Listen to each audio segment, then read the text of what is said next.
Gente, essa é a psicóloga Isaura. Olá. A psicóloga Marli, né? Ela estará conosco aqui, presenteando a gente com essa palavra, né? Com essa mensagem, com técnicas também, né? Para que a gente consiga aí trabalhar a nossa mente.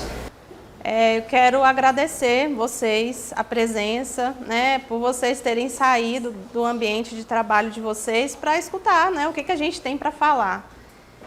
Nós já trabalhamos no serviço público e a gente sabe, né, a gente já teve desse lado e sabe que muitas vezes não é porque a gente não quer sair, mas porque realmente o trabalho demanda da gente e a gente fica naquela saia justa. Então, meus agradecimentos, né, por vocês estarem aqui se doando esse momento. E eu espero que vocês sintam, quando saírem, que valeu a pena estar aqui, né, que eu acho que é o mais importante, que seja um momento de qualidade para vocês. Nós fizemos tudo com muito carinho, espero que dê tudo certo, né. Bom, a gente vai falar aqui, né, as meninas divulgaram aí, como manter o cérebro vivo e ativo, né? Uma máquina tão importante e que está começando a se falar, né, a importância. E dentro disso vem o envelhecimento cerebral, que é algo que a gente preocupa muito com o envelhecimento em si, né? A gente vai no centro de estética, no salão de beleza, numa barbearia, né? Cortar os cabelos, se cuidar, cuidar da saúde no médico, mas ainda a gente tem uma cultura de não olhar para a saúde cerebral, né? E a nossa tendência, principalmente nós mulheres, preocupar com os cabelos brancos, com as rugas. Na verdade, esses dois itens são os que menos afetam a gente, porque a saúde continua ali, né? Mas é uma coisa que mexe muito com as pessoas e lidar com isso é um processo para a gente ficar bem com tudo isso, né? Exatamente. Então, é isso que a gente vai falar aqui, para vocês entenderem o que é, como que acontece esse processo e como que a gente pode fazer para manter ele vivo e ativo, né? Porque a gente percebe o aumento de doenças demenciais, que uma delas não é só ela, mas que é muito se falado, é o Alzheimer, né? Alguns brincam, né, que é a doença do alemão.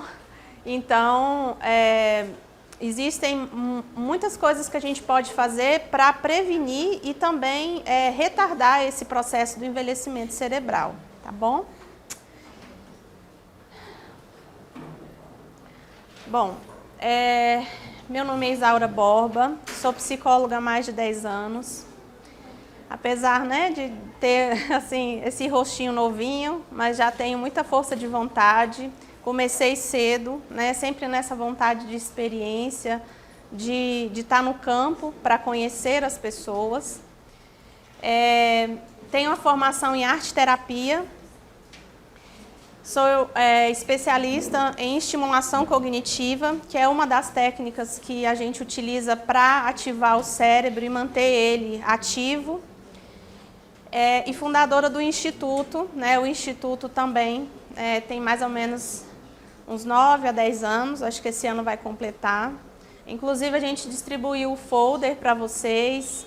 São 2 folders, um é com o programa do Ateliê da Memória, que trabalha exatamente o tema que a gente vai falar aqui, que depois a gente vai falar um pouquinho sobre como que funciona, né? E também o folder do Instituto, porque a gente atende, né, o convênio do GDF e outros convênios, então acho que vocês podem ser beneficiados sim, quem tem esses convênios.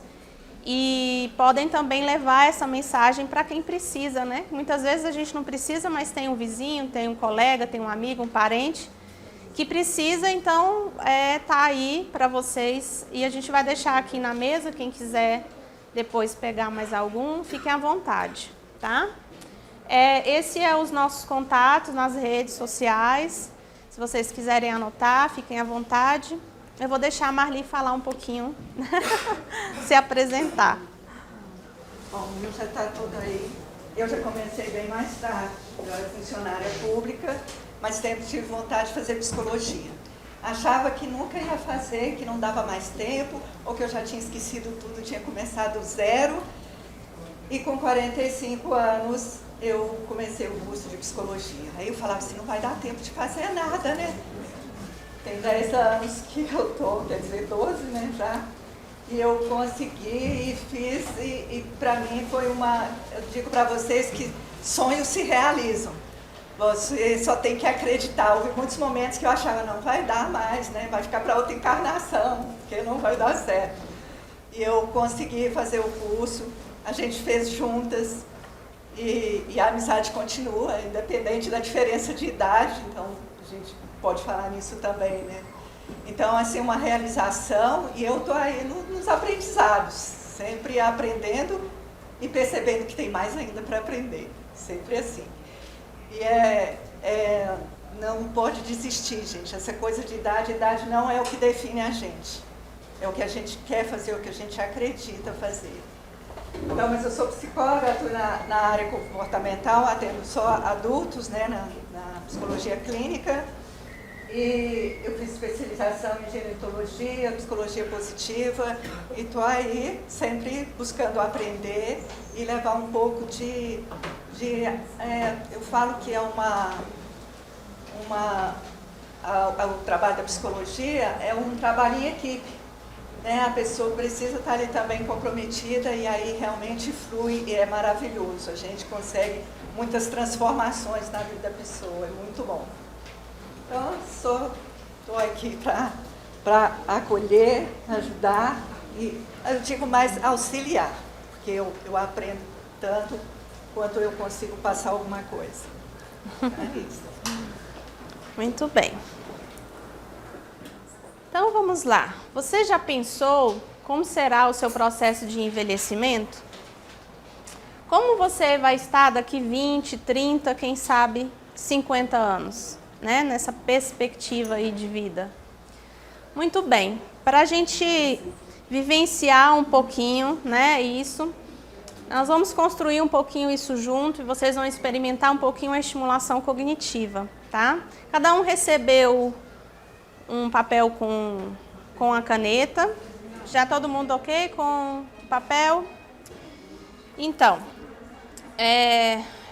a gente vai fazer a experiência, eu vou pedir para vocês fecharem os olhos, porque é importante deixar claro que o nosso objetivo não é tirar vocês do processo de consciência. Vocês vão estar o tempo todo conscientes e livres para parar e não fazer se vocês não se sentirem à vontade. O objetivo é vocês experienciarem mesmo. Então, e também para a gente não atrapalhar a experiência do colega, né? Porque às vezes o outro pode se sentir julgado pela gente. Então, peguem o papel que foi entregue a vocês. Pode... com a caneta, fechem os olhos. Vamos fechar para não atrapalhar a experiência do outro. E vamos rabiscar a folha.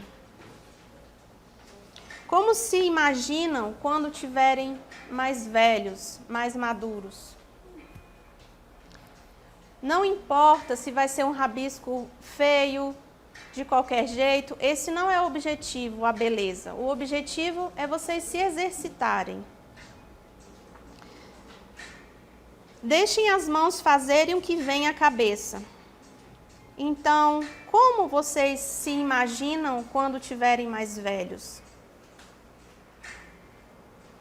Deixem aquela voz carrasca que te censura de lado. Pede licença a ela. E peçam que ela as deixe usufruir deste momento. Então vamos lá. Com os olhos fechados, imaginando como vocês vão estar quando estiverem mais velhos, mais maduros. Como vocês estarão? Se dê o presente de experimentar essa palestra de maneira livre para que vocês sejam vocês. Nós, eu, Isaura e a Marli, estamos aqui para receber e acolher todos vocês. O julgador ficou lá fora.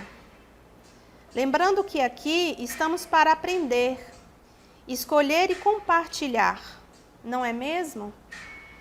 E por isso não importa se vocês desenhem, se sabem desenhar ou não.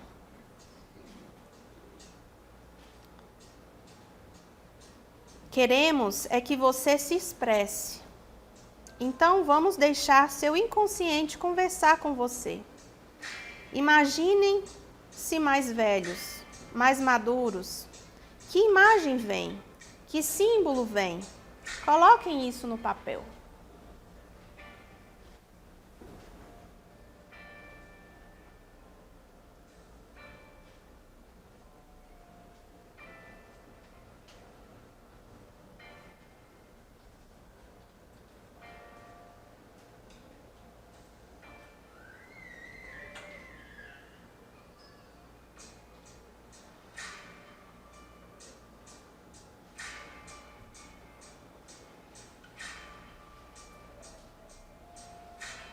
Mais 2 minutinhos.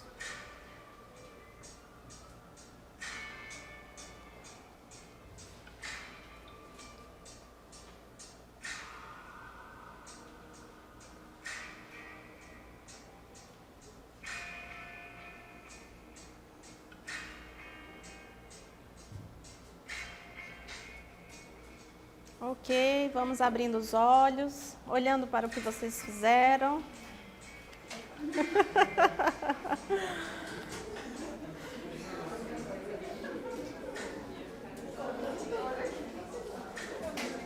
Muito bem. Muito bem. Agora vamos lá. Voltando. Pessoal, eu sei que a euforia é boa, mas vamos lá. Agora olhem para esse papel e vamos dar um movimento tridimensional. Amassem, dobrem, coloquem vida nesse papel. Deixe a caneta de lado. Vão mexendo, dão uma forma e coloquem essa forma até que elas agradem vocês.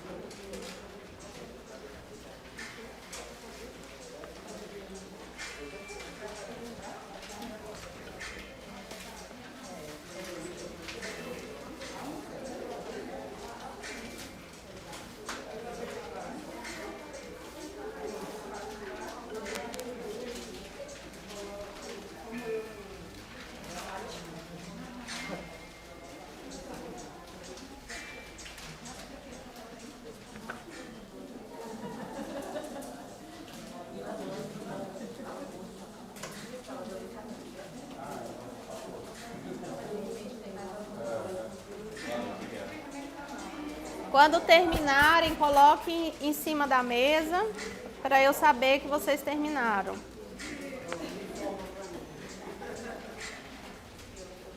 Podem amassar se vocês quiserem.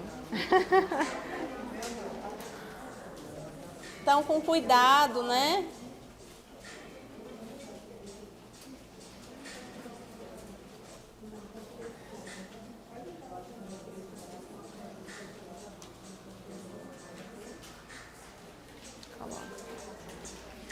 Muito bem, mais um minutinho.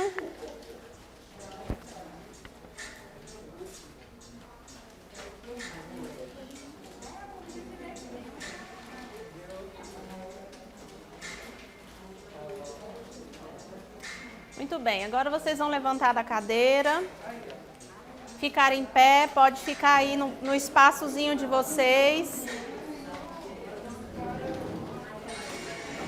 A primeira. Muito bem, agora prestem atenção, vocês vão fechar os olhos novamente e vamos mexer os braços, as pernas. A música tá baixinha, mas vamos fechar o olho e mexer devagarzinho aí, vamos lá. Os ombros, os braços, vamos mexer as cadeiras, isso, vamos movimentar, ativar a circulação. Isso. Vai dizendo aí para vocês são capazes.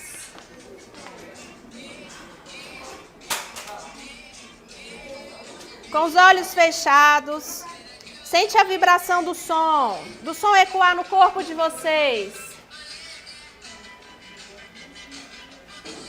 Libera o que está preso aí dentro. Isso.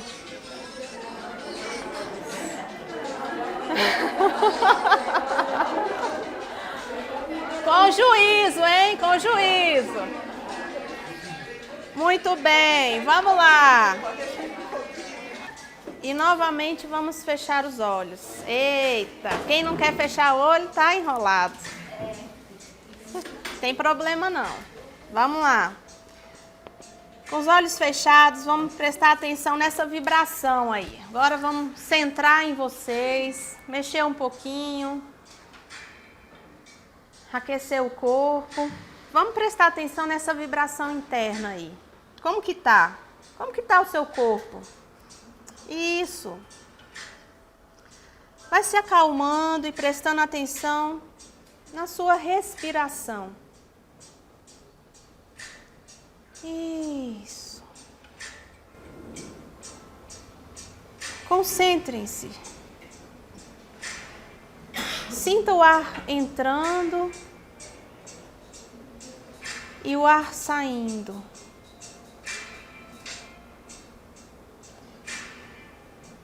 Vamos deixar a respiração mais lenta, a ponto de vocês se sentirem mais relaxados. Isso. À medida que vocês vão respirando e percebendo o corpo de vocês, imaginem, apenas imaginem,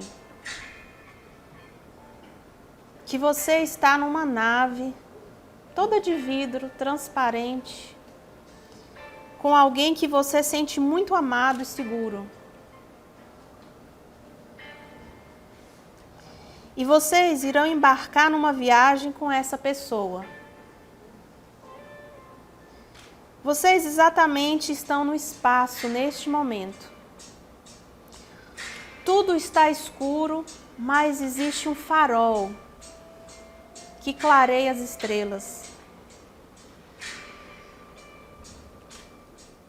E assim, vocês admirando as estrelas, resolvem conhecer um lindo planeta. Um planeta chamado Terra, que ainda não está habitado por ninguém. Vocês vão descendo, descendo, até aterrissarem neste planeta. Chegando, vocês vão descobrir novos caminhos, desvendar mistérios. Alguns caminhos são sombrios, mas outros são claros e harmoniosos. E cada um de vocês descobre alguns sentimentos, como a alegria, a tristeza, o amor, o sentimento de capacidade, insegurança, raiva, medo, mas também a alegria, a coragem, a confiança, até que vocês conseguem estabelecer trilhas. Algumas trilhas vocês fazem muitas vezes, vão e voltam, a ponto de conhecerem todos os detalhes e irem facilmente. Outros caminhos vocês não gostam tanto assim, e outros não vão tanto assim também. O que fazem eles serem pouco explorados. Até que em um determinado momento, vocês encontram um portal, onde vocês, com muita emoção e frio na barriga, entram e se veem nessa sala, nesse corpo, nessa energia, sentindo o que vocês estão sentindo, trazendo toda a emoção de quem vocês são, de que vocês se identificam. E quando vocês estiverem bem, tranquilos, confiantes, podem abrir os olhos.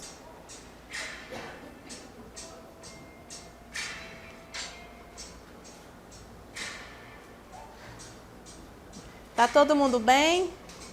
Eu não belisquei ninguém. E é isso aí. Isso é um pouquinho da experiência que a sua imaginação é capaz, né? Nossa mente é capaz de fazer pequenas coisas, grandes coisas, coisas boas e coisas ruins. Mas isso, quando a gente consegue ter o domínio dela, nós podemos fazer o melhor que ela pode por nós. Então, a gente vai começar a falar, né? Porque eu acho que mais do que ouvir, imaginar, é vivenciar, né? E quando a gente vivencia, a gente entende o que o outro está falando. Então, foi um pouquinho aí para vocês compreenderem. Bom. E lembrando sempre que a gente que é dono da mente, e não a mente que é dono da gente. Então, a gente prestar atenção nela e lembrar também que a mente, às vezes, mente. É, as pegadinhas, né, da mente. Bom, eu vou falar um pouco sobre o envelhecimento, tá? O que é o envelhecimento cerebral? O envelhecimento cerebral é todas as funções que a gente vai perdendo, né? É lógico que o cérebro, ele comanda todo o resto. Se tiver a morte cerebral, acabou, né? Mas muitas vezes a gente olha para o corpo físico e a gente esquece do cérebro, porque ele não está ali falando, né? Está no campo subjetivo da gente. Então, o cérebro, ele nada mais é que todo o seu funcionamento, né? A gente pensa, a gente sente, a gente raciocina, nós calculamos, nós planejamos, nós ficamos atentos com alguma coisa específica. Então, todas essas funções e todas as atividades que a gente faz mental, ela pode ir reduzindo com o tempo. Ela pode e reduzida com o tempo. Mas aí eu vou dar umas notícias não tão legais assim e outras animadoras, né? Apesar do cérebro ele ir se perdendo a sua função, perdendo a sua massa cefálica com os anos, ele é um dos únicos órgãos que menos envelhece no corpo, né? E principalmente se a gente exercita ele. Então, por exemplo, se a pessoa aposenta e coloca a vida nos aposentos, né? Ela vai perdendo as funções de uma maneira muito mais rápida do que uma pessoa que se aposenta do trabalho, mas continua uma vida laboral fora, atividade intelectual e tantas outras coisas que a gente vai falar aqui. Então, a grande importância é que o cérebro é como luzes, né? Tem várias luzes aqui acesas, mas à medida que a gente vai perdendo essas funções, essas luzes vão se apagando. Já se acredita que as luzes que estão apagadas, elas não voltam mais. Mas existe a plasticidade neural, que vai dizer que as luzes que estão acesas podem compensar aquelas que foram apagadas. E aí a gente vai falar da regeneração, né? Que é a forma com que o cérebro não vai fazer mais o que você fazia antes do mesmo jeito, mas ele é capaz de fazer a atividade de uma forma diferente, mas você consegue executar sim. Bom, aos 30 anos, esse processo ele começa a acontecer, né? Até lá você adquiriu todos os seus aprendizados, você formulou todo o processo de personalidade, né, toda a sua conexão de coisas boas e ruins da vida. A partir dos 30 você começa já a perder as funções se você não começa a se exercitar.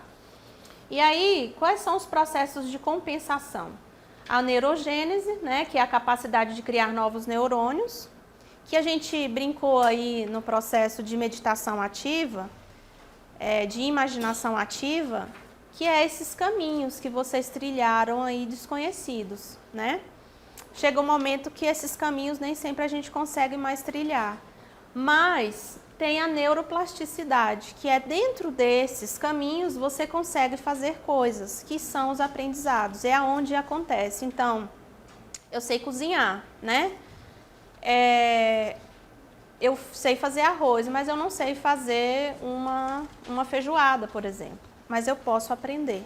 E o aprendizado é que vai fazer eu me exercitar, eu conseguir manter esta capacidade neural. Então, quando você aprende uma coisa nova, você cria um caminho. E por meio dos neurônios, fortalecendo essas conexões que você tem.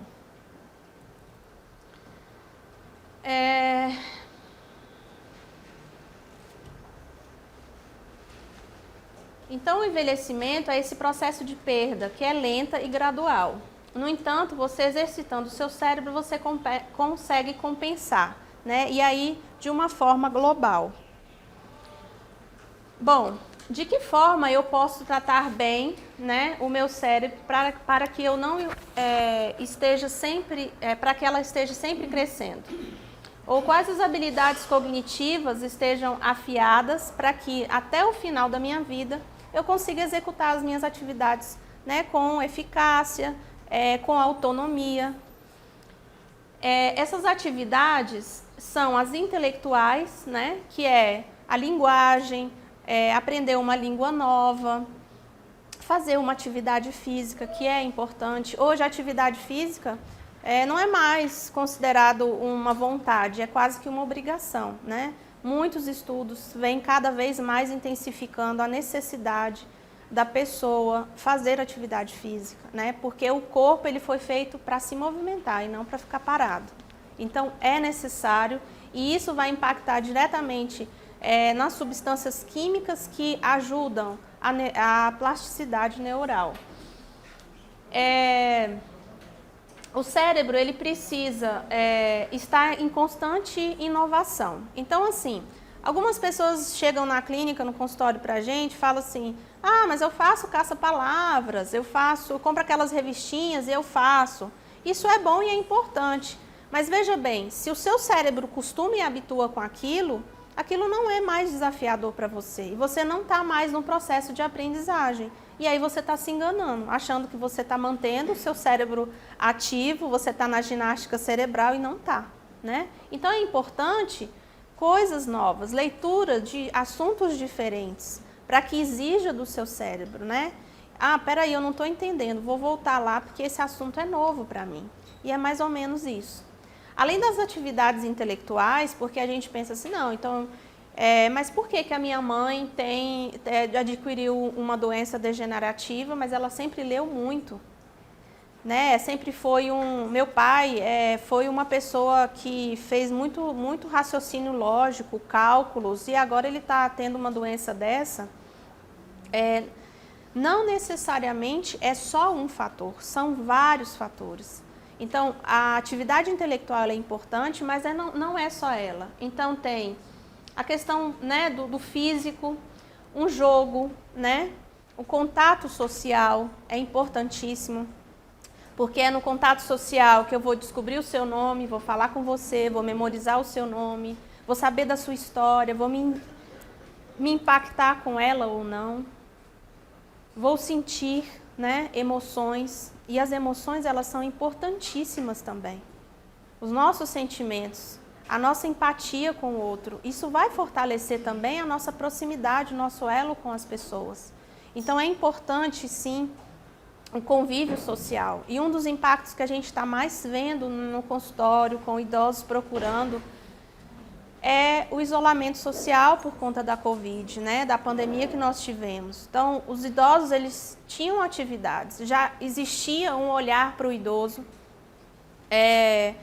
Depois do estatuto, né, do estatuto do idoso, né, que vem olhar com esse sujeito de uma forma diferente, dando ele mais qualidade de vida, mais direitos na sociedade, as pessoas começaram a olhar, não, eu tenho que fazer uma atividade, eu tenho que ter um grupo, vou lá no Sesc, vou lá não sei aonde, vou encontrar com os amigos, vou tomar um café, vou jogar baralho, né? Todo domingo eu vou lá na casa dos meus amigos jogar um baralho, ou jogar um dominó. Então, havia esse contato e, de repente, isso foi arrancado de todos nós, né? Então, assim, o contato social hoje é uma tecla que a gente bate muito por conta disso, porque ainda tem muitas pessoas com medo, né, com insegurança. Então, assim, é importante a gente ressaltar a importância desse contato social, dessa troca. O sono é uma coisa que a gente também é importante colocar, porque a gente acha que o cérebro está parado, né? Dormiu, parou.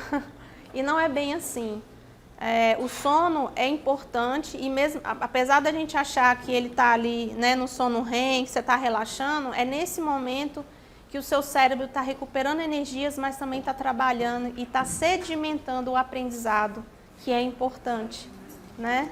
Então, é nesse momento que ele vai sedimentar e dizer, opa, essa informação aqui que eu peguei no dia vai ficar para a minha vida. Eu vou absorver ela, eu vou impactar, né? A alimentação também, né? Uma alimentação saudável. E aí existem diversos profissionais que vai colocar isso de uma forma importante para vocês. A gente poderia começar a palestra dizendo tudo isso, né? Mas o nosso foco aqui não é essas outras atividades. É esse processo de aprendizagem, é essa estimulação cognitiva que a gente faz para que vocês também possam fazer e entender, né, um pouquinho disso aí. E aí eu pergunto para vocês, como anda o cérebro de vocês? Vocês estão se exercitando? Balança a cabeça assim, assim. Não, assim, assim, assim. Tipo, fazer caminhos diferentes quando vai para o trabalho, não fazer sempre o mesmo caminho. Porque o nosso cérebro é preguiçoso, ele quer acomodação. Então, se ele acostumou com aquilo e não trabalha, ele fica ali estacionado. Não evolui. E ele só quer sossego. Diga. É uma coisa que eu tenho vivido. Exatamente isso. Descobrimos em casa que a minha mãe tem Alzheimer. A irmã dela também. As duas mais ou menos, diferença de 10 anos, mas começaram minha tia um pouco antes, que é a mais velha. E aí eu falei, não, eu tenho que fazer alguma coisa, porque senão eu posso ser o próximo dela. Com certeza. Então, eu tenho procurado conhecer coisas novas, sim. Eu tenho procurado fazer coisas diferentes. Então, por isso que eu estou anotando aqui, porque estou bebendo essa aula. Tenho feito, tenho procurado. Que bom, isso é importante, né? É uma probabilidade, isso não significa que você vai ter. Mas se cuidar já é o grande caminho para você prevenir, né? Isso, e a tendência agora é viver mais, né? Então, quanto mais retardar ou não ter, é o melhor mesmo. Muito bem. Aí vem a questão do pensamento, né? Das emoções. Será que a gente dá o devido valor para as nossas emoções? A gente fica com raiva do chefe, fica com raiva do amigo, fica com raiva da mãe, do pai, né? Eu estou falando raiva aqui, eu estou levando num ponto maior, mas mágoa, tristeza, né? Às vezes decepção, porque o outro não corresponde às nossas expectativas. Isso faz parte da vida, não tem como a gente tirar as nossas emoções. E um dado importante é que uma pessoa com Alzheimer, já num processo mediano, né, de degeneração, quando a gente recebe ela na clínica, às vezes ela nem lembra quem a gente é. A gente tem que falar sempre, olha, meu nome é Isaura, eu sou terapeuta, a gente vai aqui fazer uma ginástica com o seu cérebro, né? Mas ela dança, ela brinca, ela se exercita e ela se sente bem ali naquele ambiente. Não é o nome da gente, o que a gente fez com ela na semana passada, que vai fazer ela querer estar ali.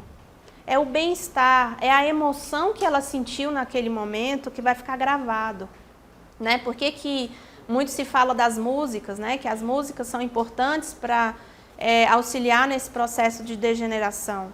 Porque a música nos traz emoção, né? Através dos nossos sentidos é que a gente cria uma realidade.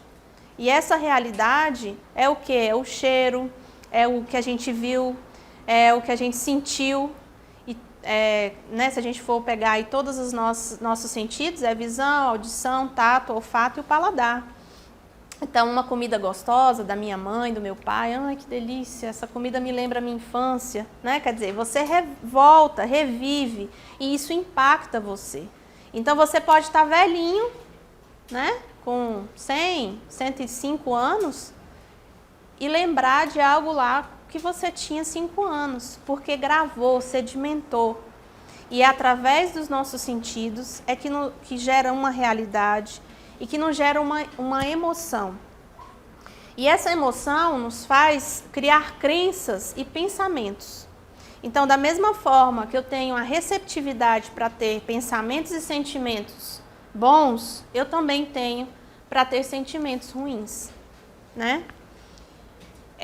E aí, a partir disso, eu vou criar pensamentos e crenças e, futuramente, valores. E é isso que vai fazer eu pensar quem sou eu, quem está do meu lado, o que eu vou fazer, né?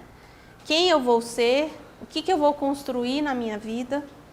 Então, é nesse decorrer aí que a importância dos nossos pensamentos são importantes. Eu não sei se vocês conhecem, existe a psicossomática ou a metafísica do corpo, né?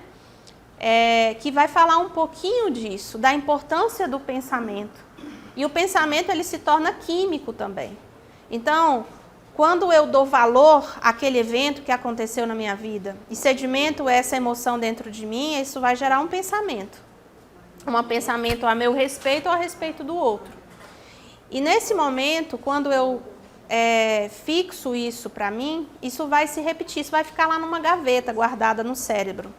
Com o passar do tempo, isso vai entrando em níveis diferentes de consciência até fixar no meu inconsciente. Então, quando fixa no meu inconsciente, eu não tenho mais controle de quando ele vai vir à tona, né? Então, às vezes eu estou no lugar e aquele lugar me dá uma sensação horrível e eu não sei por quê. Porque já está no inconsciente. Provavelmente aquela sensação você já impactou ela há muito tempo. E aí a gente lida, por exemplo, com um cliente que tem transtorno de pânico ou fibromialgia, né? Que é uma doença que os médicos não têm uma explicação exata e que a gente vai ver muito isso nas emoções. Ela está muito ligada ao emocional da pessoa. Então, você fala, mas está tudo bem aqui, você não tem nada, seus exames deu tudo certo, mas eu estou sentindo. Porque a mente, como a Marli falou, ela mente e o cérebro acredita. Então, a partir do momento que eu me conduzo nisso, o meu corpo vai responder. E aí a gente para, e por que eu estou colocando isso agora, nesse momento? Porque nós somos responsáveis pelas escolhas. Aconteceu um evento, foi um acidente, eu não tinha controle daquilo. Mas a forma que eu interpreto aquele evento, né, a gente costuma dizer que a dor, ela é inevitável. Aquele evento aconteceu, não tem como, você vai sentir aquela dor. Mas o sofrimento, ele é opcional. Então, se eu fico remoendo, se eu não olho para o que eu tenho que aprender com aquilo ali, se eu não passo, né, dou um passo à frente daquilo que aconteceu comigo, eu vou me contaminando, e aquilo, o corpo, chega uma hora que ele não aguenta mais. E ele diz, eu preciso falar, porque você não fala, eu falo. Né? Então, quando a gente pensa que nós somos responsáveis pelos nossos pensamentos, pelas nossas ações, a gente ganha um degrau a mais nesse processo evolutivo.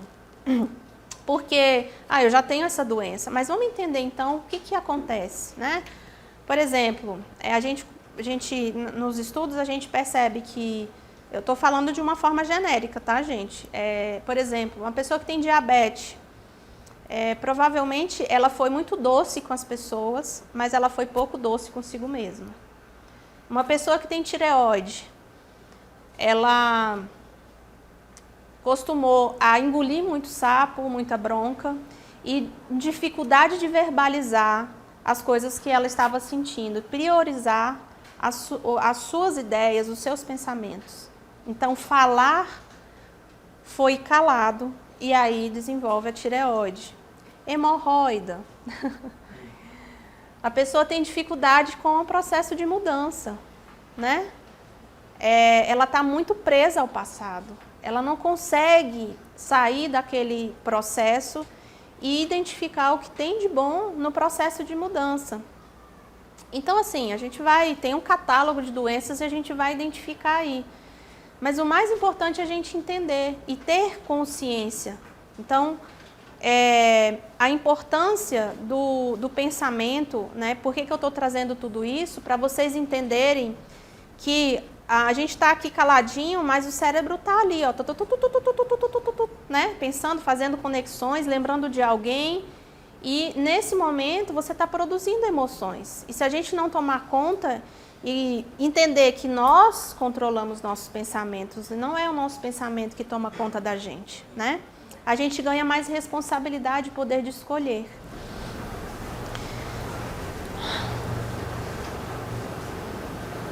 Bom, trabalhar a inteligência emocional mesmo, você se perceber o que está sentindo naquele momento.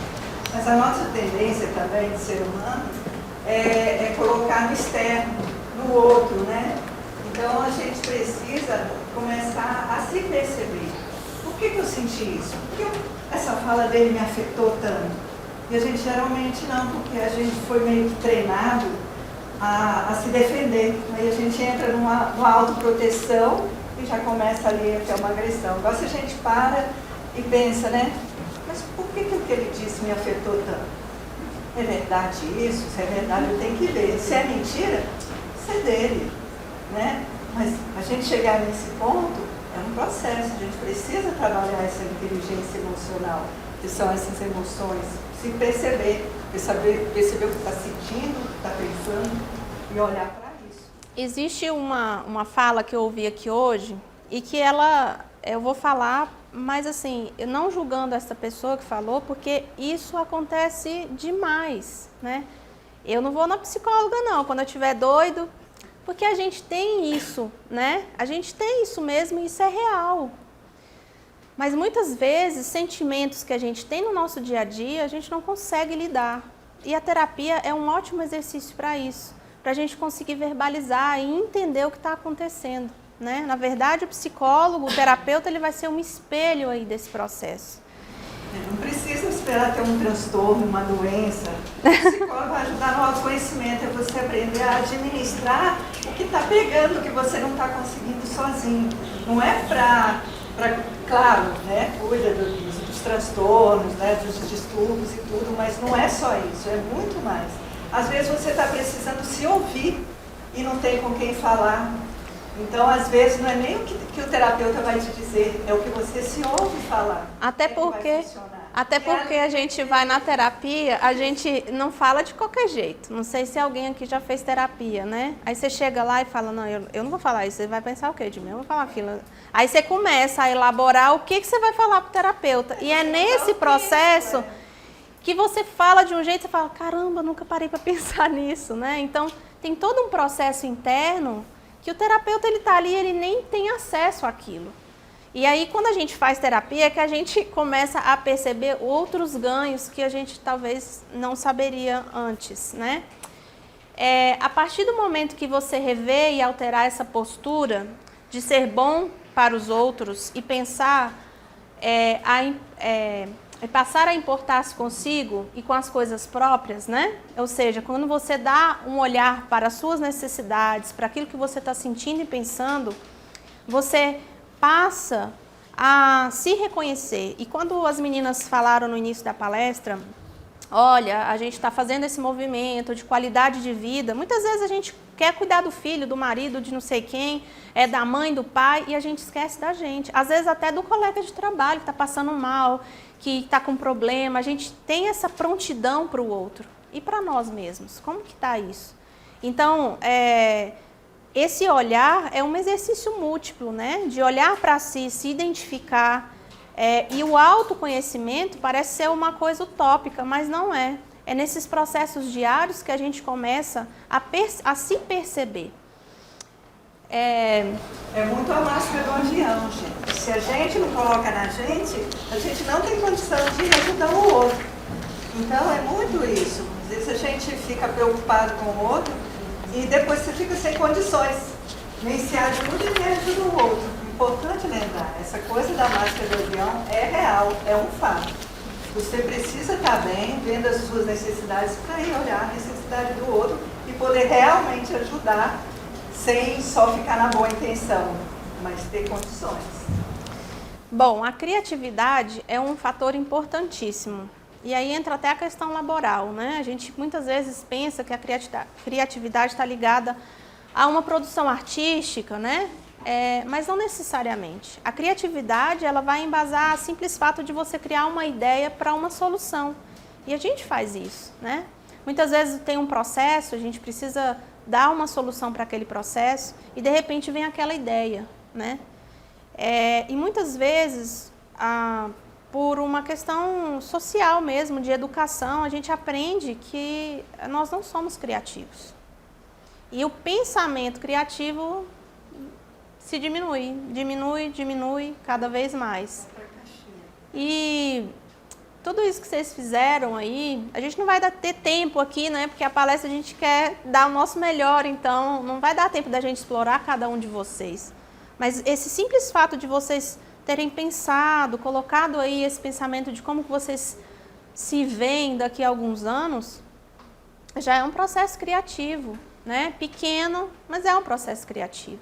E na estimulação cognitiva, a gente vai falar um pouquinho, é exatamente isso. É criar novas sinapses, é criar novas ideias, de coisas simples.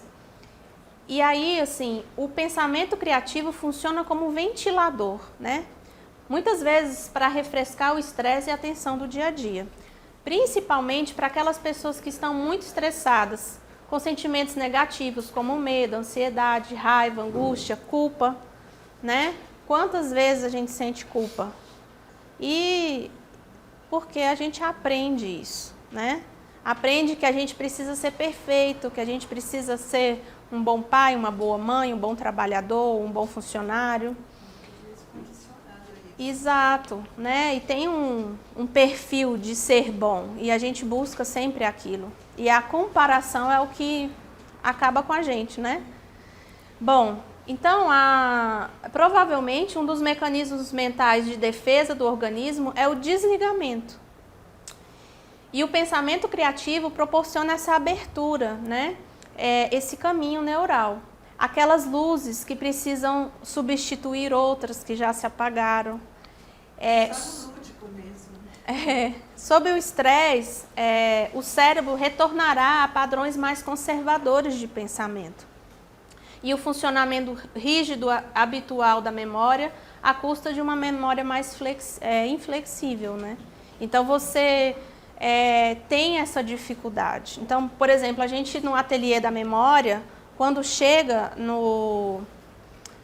um paciente, ele fala assim, não, mas eu não sei desenhar.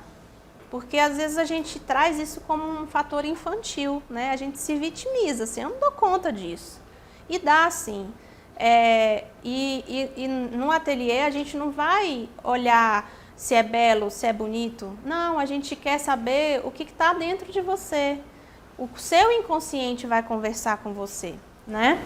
É uma arte mesmo, gente. Às vezes a pessoa que menos, não dou conta, tem aquela resistência, olha assim, de repente sai uma arte.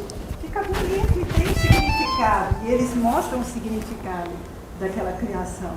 É muito lindo. Então, assim, a gente ficou muito nessa coisa do processo de envelhecimento, porque é um momento e todo mundo vai chegar lá, se Deus quiser. porque só não envelhece quem morre cedo, né? Então, a pessoa, juventude, juventude. Então, a princesa Diana foi embora novinha, mas foi embora. Então, não tem para onde fugir. A gente está sendo um país que está envelhecendo rápido. Aliás, não é o país, o mundo todo está envelhecendo muito rápido.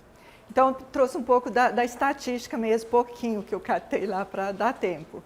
Então, o IBGE estima que o percentual de brasileiros com mais de 60 anos de idade até o ano de 2025 passará de 8,9% para 18,8%. Assim, o Brasil está se tornando um país da terceira idade e precisa voltar suas atenções para as necessidades da senescência. Senescência é o envelhecimento saudável, é o envelhecimento de sucesso, digamos assim. Quando é um adoecimento que tem uma patologia, uma doença, é chamado de envelhecimento senil, é a senilidade. E olha, gente, tem muita gente aí chegando 100 anos. Outro dia eu vi um senhor correndo maratona. É inacreditável, mas existe. E uns anos atrás, quando é que a gente ouvia falar em pessoas com 100 anos? Né? Nem se ouvia. Né? Eu recebi outro dia um vídeo de um jornal bem antigo. E aí falava assim, foi tirada a velhinha de 42 anos do incêndio. A velhinha de 42 anos era velhinha. E era assim, gente. É uma coisa muito louca, né? É. O envelhecimento da população, ele ocorre com o declínio da... Porque tem muitos velhinhos aqui. Pois é. Com o declínio da fecundidade e o aumento da longevidade, porque nós estamos vivendo mais, graças a Deus, e isso muito pelo desenvolvimento da medicina, né, de várias coisas assim que vêm ajudando, os cuidados com a saúde, a melhoria da nutrição, o bem-estar econômico. Então, que bom que tem melhorado muitas coisas e ainda tem muita coisa para melhorar. Essa parte do envelhecimento mesmo, a gente precisa perceber melhor isso. Tem muitos mitos sobre o envelhecimento, sobre o envelhecer. Basta vocês pensarem assim, como é que eu percebo aquele velhinho que trabalha na banca de revista, aquele idoso lá? Como é que eu vejo ele? O que eu vejo nele? Né? A gente começar a ter uma atenção para isso, porque foi criando um estereótipo do idoso, do velho mesmo, que é totalmente fora, principalmente nos dias de hoje, que está tendo tanto idoso ativo, e aí trabalhando, produzindo e fazendo muitas coisas. Então, tem muito aquela coisa assim, que as pessoas ainda falam, com preconceito mesmo, né? O preconceito do idadismo, da idade. O idoso é lento, o idoso é rabugento e não sei o quê. E não é nada disso, a pessoa é o que ela sempre foi. Se ela é chata, é porque ela já era chata. Se ela é ótima, é porque ela já era ótima. É claro que tem a pessoa tem as suas qualidades, seus defeitos e as suas melhorias. E ele pode melhorar. Mas o próprio idoso muitas vezes fala assim, não, estou velho, não preciso mais disso. E começa a ficar ranzinza. Não é a pessoa que sempre foi. Ela tem que aproveitar os aprendizados dela, o que ela tem ali, o que ela aprendeu, o que ela assimilou, o que é bom. E a gente olhar mais, porque o idoso muitas vezes é desrespeitado e ele também, ele acha que não vai ser respeitado. Então ele já entra numa de autoproteção. Então às vezes ele se torna até agressivo para tentar defender os seus direitos. Mas tudo é o jeito da pessoa. É o jeito da pessoa, não é exatamente a idade que define ela. É o que ela sempre foi. E quanto mais o tempo passa, quanto mais a gente vive, a gente pode ir aprendendo e se melhorando. E para isso a gente precisa olhar para a gente, né? Para a gente ver o que tem aqui que eu posso melhorar. Nossa, mas eu sou assim. Não tem síndrome de Gabriela, eu sou assim, vou nascer assim, nasci assim, vou morrer assim. Não, a gente está sempre se desenvolvendo. O ser humano, ele desenvolve até o último minuto, ele pode aprender, ele tem capacidades. Mesmo uma pessoa que tem uma demência, naquele momento, ela vai aprender o que você ensina. Se mostra, não, põe aqui, ela está vendo aquilo, ela vai fazer diferente. Então, é importante não desistir, a gente não desistir da gente. É todo dia. E às vezes a pessoa, o que é muito importante, que eu dizer que é importante e está cada dia mais difícil, a gente se manter presente no momento presente, né? Ter atenção. Muitas vezes o que está ruim não é a memória, é a falta de atenção. Você está tão preocupado com o segundo passo que você não olha para o primeiro. E aí você vai fazer bobagem no segundo. Então, se eu me prendo muito aqui hoje fazendo, preocupado com o que eu tenho que fazer amanhã, eu não olho para o hoje, eu não vou sair bem lá, porque muita coisa vai depender do que eu faço agora, para eu colher lá na frente. A consequência pode dar lá no que... As pesquisas têm dito que a multitarefa, né, a gente querer fazer várias coisas ao mesmo tempo, ela vai degradando mais rápido o cérebro do que quando você foca a sua atenção numa coisa só. Você faz aquilo com mais qualidade, presta atenção, memoriza melhor, sedimenta informação. A gente acaba cedendo para o dinamismo do dia a dia, né? Sim. Tudo é muito rápido, então a gente também quer acompanhar essa velocidade. E hoje está difícil, porque as coisas estão muito rápidas, as informações. Você deixar para focar só em uma coisa, porque realmente é tanta coisa Sim. que você pensa em ampliar, né? Mas muitas vezes a gente precisa se esforçar para fazer bem aqui, para colher bem feito lá na frente, para colher o melhor resultado lá na frente. Isso não é difícil, é um desafio nosso cada dia maior, mas a gente precisa ter uma atenção com isso, para colher melhor. Cadê o... Então, envelhecer bem com autonomia e domínio das funções cognitivas depende em boa parte dos hábitos, dos nossos hábitos. Né? Não é só uma genética, não, é um conjunto de coisas. E os melhores hábitos, a gente está muito difundido a atividade física e alimentação saudável, mas tem muitas outras coisas, vou falar daqui a pouco. Então, no envelhecimento, há de se levar em conta a idade biológica, social, psicológica. Muita gente se fecha só no cronológico, e não é só o cronológico, gente. Vamos pensar uma pessoa de 30 anos, tem 30 anos de várias coisas. Tem o idoso jovem e tem o jovem velho, o jovem idoso. Existe, se vocês olharem bem assim a sua volta, você vai perceber que às vezes tem um jovem cronológico que é idoso e tem um idoso cronológico que é jovem, cheio de energia, né? Então, é diferente e está tendo muito esse preconceito com a idade, né? Que é o idadismo. Então, podemos contribuir e ter o próprio movimento para um envelhecer bem-sucedido. Isso está muito nas nossas mãos. E tem outra coisa, se surgir alguma coisa, alguma patologia, alguma coisa, o diagnóstico é importante e você cuidar disso quanto antes é importantíssimo, é essencial, fundamental para você ter uma qualidade de vida. Então, quanto antes, né, que você ter um diagnóstico precoce de alguma coisa que não vai caminhar bem e você começar a cuidar daquilo, mesmo que aquilo está ali, pode desenvolver só lá na frente ou nunca nem desenvolver. Vai depender do seu cuidado. Então, muitas coisas do nosso bem-estar está muito nas nossas mãos. E a gente precisa ter uma atenção com isso. Você muda para mim? Obrigada. Então, a velhice é uma fase do processo de envelhecimento. Ela deve ser pensada e valorizada pelo próprio idoso, que é o que eu disse. Muitos idosos, eles mesmos meio que se desqualificam, né? Que eu não posso mais, que eu estou velho. É um pouco a coisa do cérebro. A gente pode fazer coisas de formas diferentes. Tudo bem, eu conseguia carregar 2 sacolas e ia numa boa, que eu estou acostumada. Mas hoje eu estou idosa, eu consigo carregar só uma e está tudo bem. E a gente trabalhar para estar esse tudo bem que é o desafio nosso. Não consigo fazer assim. E aí? Aí eu tenho que aprender também a pedir ajuda. E aí, outra coisa importante, aprender a gratidão. A estar grato que tem alguém que vai me ajudar a carregar a 2ª sacola. E aí eu fico bem. É um processo isso, mas a gente tem que estar atento para chegar nisso. Não é simples, não é fácil, mas é possível fazer.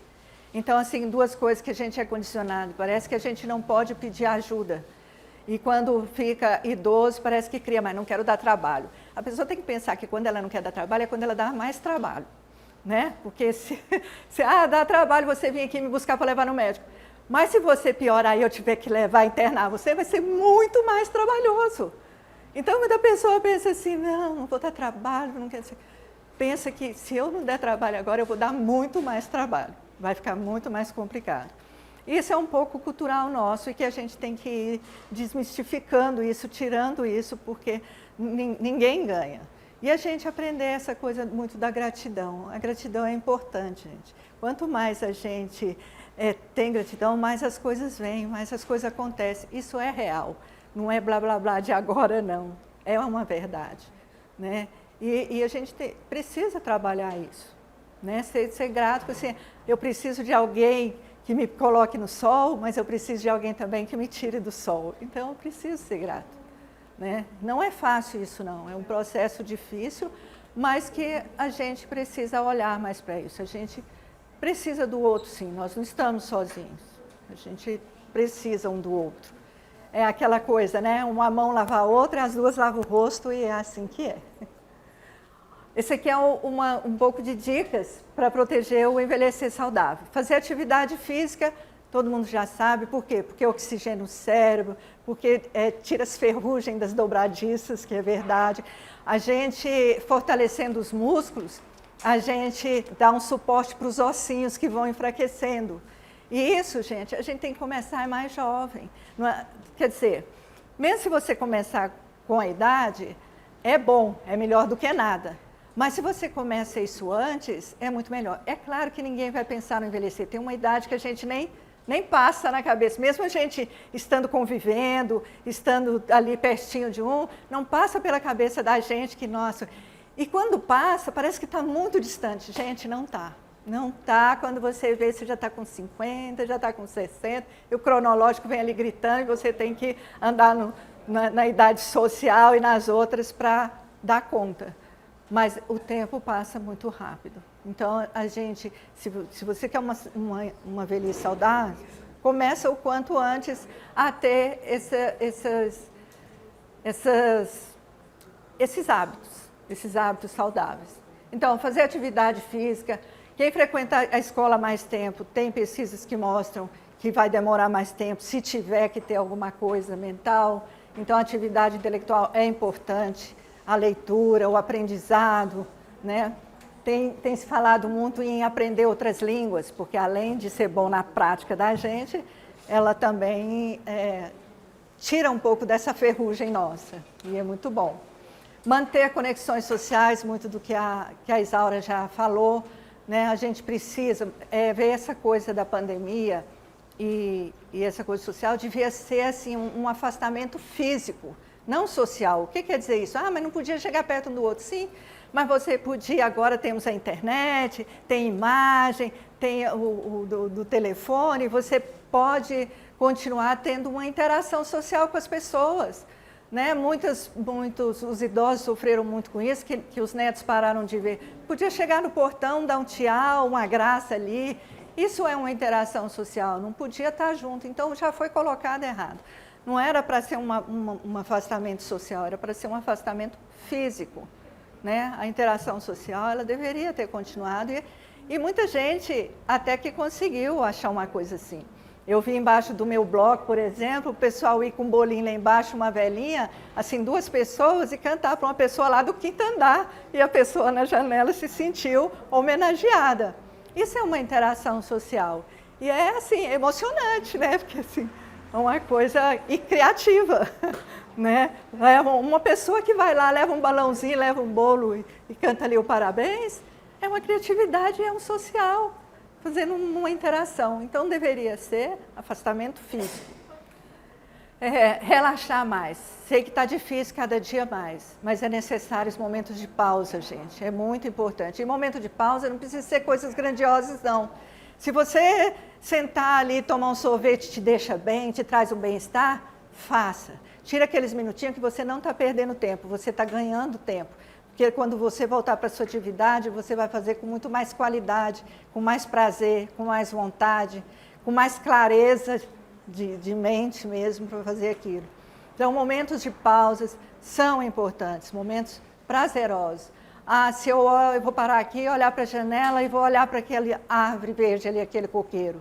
Isso traz um bem-estar. Tem pesquisas que comprovam isso, pesquisas científicas. Você olhar para o verde, para algo da natureza, te traz um bem-estar, te dá uma abertura, te dá uma mexida no cérebro e te encaixa quando você está assim, no sufoco. Né? Então, é importante esse momento de relaxar. Relaxar não é aquilo que você precisa sentar lá, pôr uma musiquinha e meditar. É o ideal, mas não é isso. Isso não é só isso. É qualquer coisa que te traga um bem-estar, que você sinta aquele assim, nossa, estou de volta e estou bem. É isso. Manter controlada a doença já existente, por exemplo, se você tem uma diabetes, pressão alta e tal, manter isso controlado. Isso também é fator de risco para uma demência, se mantém descontrolado. Então, é importante que se mantenha doenças já existentes controladas, cuidadas. Então, ter um projeto de vida. Ter um projeto de vida é importante, gente. Mesmo assim, e aí eu vou numa linha também que traz sofrimento no trabalho. O momento da aposentadoria. Muitas vezes você acha que a aposentadoria está muito longe. Quando vê, se você não tiver cuidado, você entra na compulsória e tem a expulsória. Então, você se preparar. E tem muitos jeitos de se preparar. Primeiro que eu tenho que fazer um planejamento financeiro, é importante. Fazer um planejamento. Não, eu vou me aposentar e não quero fazer mais nada. Eu quero ficar livre, nem ter relógio, não quero fazer nada. Se você está bem com isso, está tudo bem. Não, eu trabalhei a minha vida toda, eu não vou dar conta de ficar parado. Procura pensar uma coisa que você gosta de fazer, uma coisa que você tinha como hobby e não vai poder fazer. Tem um amigo que ele gostava de fazer coisas assim de carpintaria, mas nunca tinha tempo. E aí, quando ele aposentou, ele demorou, sofreu e tal, depois ficou fazendo cada coisa linda. E para ele que era bom, era prazeroso, e ele até conseguiu ganhar dinheiro com isso. Então, assim, procura ver uma coisa que você sempre teve vontade de fazer e não teve tempo, né? E às vezes não é para ganhar dinheiro, mas te mantém numa atividade, numa coisa que você está ocupado, que você tem aquela preocupação. Não, amanhã eu tenho que levantar cedo que eu quero terminar aquele trabalho que eu comecei. Isso é importante. E para o aposentado, mais ainda. Então, ter um projeto, ter uma coisa em mente, mesmo que seja um propósito mesmo, não. Depois que eu aposentar, eu decidi que eu vou fazer trabalhos voluntários nisso, isso, isso. Se você está bem com aquilo, maravilhoso. Olha quantas pessoas você vai beneficiar e, principalmente, você vai se beneficiar. É um aprendizado. O cuidado financeiro, isso não precisa nem falar, né, gente? Porque quando a gente está ruim no financeiro, as coisas começam a ficar bem bagunçadas. E isso ocupa mente, corpo, físico e dói tudo. Né? O psicológico também é muito afetado. Então, manter isso, olhar para isso e cuidar o melhor possível é uma vida. E para você chegar num envelhecimento tranquilo, né? Porque envelhecer também não fica muito barato, né? Então, cuidar dessa parte. E dormir bem. Dormir bem é tudo que todo mundo quer, e o que a gente tem mais escutado é problema de insônia, né? O problema de insônia está muito ligado à ansiedade. A ansiedade está muito ligada ao pensar no futuro, a querer ir no futuro, ou senão ficar preso lá no passado. Então, trabalhar um pouco a ansiedade. Há várias formas, tem muitas dicas. E meditar é uma delas e é bom mesmo, gente, funciona. Mas são várias coisas. Se você, de tudo, tem um problema grande e não está dormindo, procura uma ajuda. Procura ajuda. Ninguém pode ficar sem dormir. Vai indo, você não raciocina, você não pensa, você fica péssimo. Então, dormir é fundamental. É como a Isaura falou, é o momento que o nosso cérebro faz a limpeza. É quando ele faz a faxina lá e o que não serve joga fora, o que é para ficar, fica. Então, para a gente se restabelecer e estar bem para o outro dia, é fundamental que a gente durma bem, um sono de qualidade. O sono com remédio tem hora que é necessário, mas você tem que utilizar ele o mínimo possível, porque não é um sono de qualidade. A sua pineal mesmo, ela não vai descansar. Então, assim, é melhor do que nada por um tempo. Mas, se tiver que usar, não use por muito tempo. O sono de qualidade, ele é fundamental. Então, todas as dicas que vocês virem por aí, tente ver o que funciona para você, porque são várias e não dá tempo de ver isso aqui agora, fica para uma outra oportunidade. Mas tenha em mente que dessas dicas, todas são importantes, mas o sono é fundamental. Dormir bem é necessário para o bem-estar geral. E acho que acabei, né?